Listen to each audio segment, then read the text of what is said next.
ನಮಸ್ಕಾರ ಎಲ್ರಿಗೂ. ನನ್ನ ಚಾನಲ್ಗೆ ನಿಮಗೆಲ್ಲ ಮತ್ತೊಮ್ಮೆ ಸ್ವಾಗತ. ಇವತ್ತಿನ ರೆಸಿಪಿ ನಮಗೆಲ್ಲರಿಗೂ ಇಷ್ಟವಾಗುವಂತಹ ರವಾ ಲಾಡು. ರವಾ ಲಾಡನ್ನು ಬೇರೆ ಬೇರೆ ರೀತಿಯಲ್ಲಿ ಮಾಡುತ್ತಾರೆ. ಇದು ರುಚಿಯಾಗಲು ಈ ರೀತಿಯಾಗಿ ಮಾಡಿ. ಮೊದಲು 1 ಕಪ್ ಮೀಡಿಯಂ ರವಾವನ್ನು ಬಾಣಲಿಗೆ ಹಾಕಿ ಸಣ್ಣ ಉರಿಯಲ್ಲಿ ಹುರಿಯಿರಿ. ರವಾ ಬಿಸಿಯಾದ ನಂತರ 1/4 ಕಪ್ನಷ್ಟು ತುಪ್ಪವನ್ನು ತಗೊಂಡು ಅದರ ಅರ್ಧ ಭಾಗವನ್ನು ಮಾತ್ರ ಹಾಕಿ ಸಣ್ಣ ಉರಿಯಲ್ಲಿ ರವಾ ಸೀದು ಹೋಗದಂತೆ ಹೀಗೆ ಹುರಿಯಿರಿ.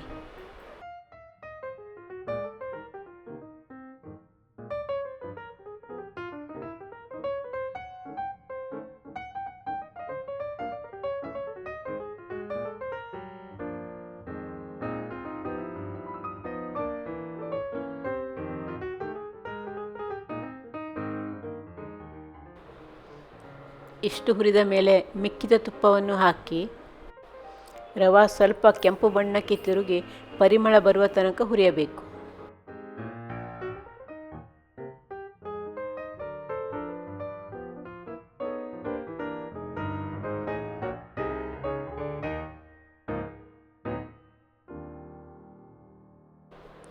ನೋಡಿ, ಈಗ ಕಲರ್ ಚೇಂಜ್ ಆಗಿದೆ. ಇಷ್ಟು ಹುರಿಯಬೇಕು. ಇಷ್ಟು ಹುರಿದ ಮೇಲೆ 7-8 ಬಾದಾಮಿಗಳನ್ನು ಸಣ್ಣಗೆ ಕಟ್ ಮಾಡಿ ಹಾಕಿ ಅರ್ಧ ನಿಮಿಷ ಹುರಿದು ಗ್ಯಾಸ್ ಸ್ಟವನ್ನು ಆಫ್ ಮಾಡಿ.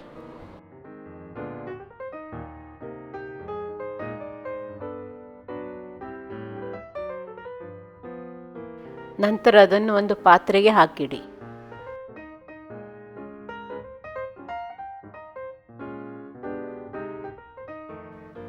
ಸಕ್ಕರೆ ಪಾಕ ಮಾಡಲು 1 ಕಪ್ ಸಕ್ಕರೆ ಮತ್ತು 1 ಕಪ್ ನೀರನ್ನು ಹಾಕಿ ಇದಕ್ಕೆ ಅರ್ಧ ಕಪ್ನಷ್ಟು ತೆಂಗಿನ ತುರಿಯನ್ನು ಸೇರಿಸಿ.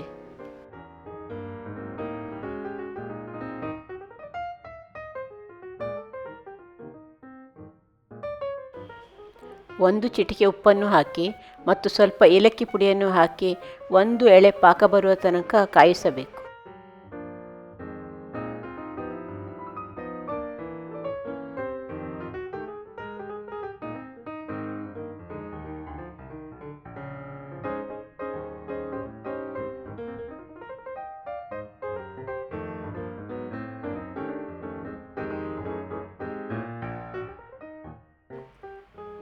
ನೋಡಿ, ಇದು ಈಗ ಆಗಿದೆ. ಇಷ್ಟು ಪಾಕ ಬಂದರೆ ಸಾಕು, ತುಂಬ ಪಾಕ ಬರುವುದು ಬೇಡ. ನೋಡಿ, ಸರಿಯಾಗಿ ನೋಡಿಕೊಳ್ಳಿ. ಇಷ್ಟು ಅಂಟಾದರೆ ಸಾಕು.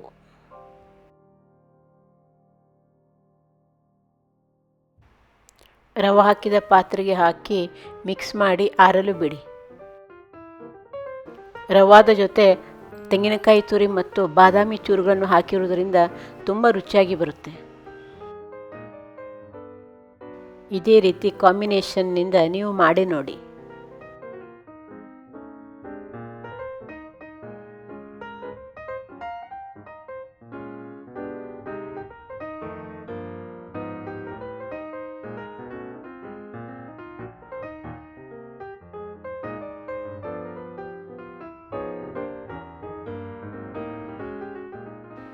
ಹೀಗೆ ಪೂರ್ತಿ ಆರಿದ ನಂತರ ಕೈಯಲ್ಲೇ ಸರಿಯಾಗಿ ಪುಡಿ ಪುಡಿಯಾಗಿ ಮಾಡಿ ಒಂದೊಂದೇ ಲಾಡನ್ನು ಮಾಡಿ.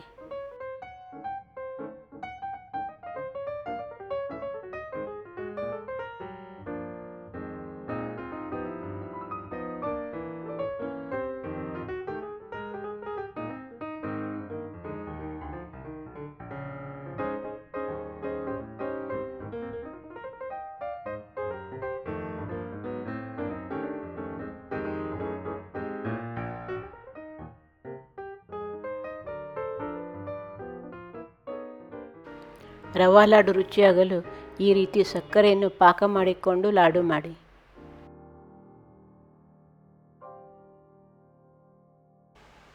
ರುಚಿಯಾದ ಮತ್ತು ತುಂಬ ಸ್ಮೂತಾದ ರವಾ ಲಾಡು ರೆಡಿಯಾಗಿದೆ.